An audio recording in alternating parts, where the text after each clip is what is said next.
ng kabulastugan.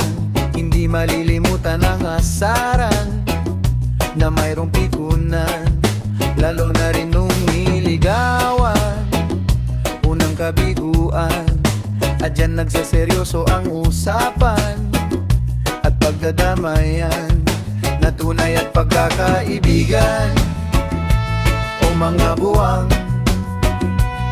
o kaibigan, lubhang maaasahan. Di na tayo pabata, edad mo di nahahalata.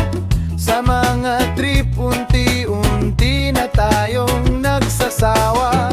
Pero kahit ganon, barkadang matatag hanggang sa ngayon. Minsan lang makita at sakmay kwela yan.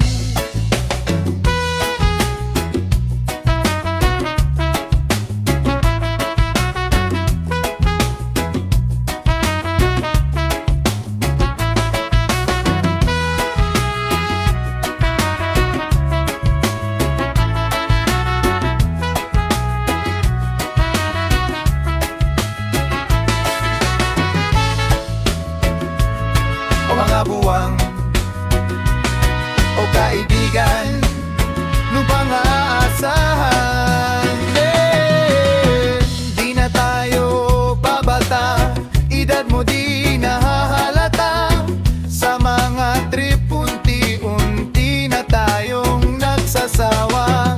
Pero kahit ganon, barkadang matatag hanggang sa ngayon. Minsan lang makita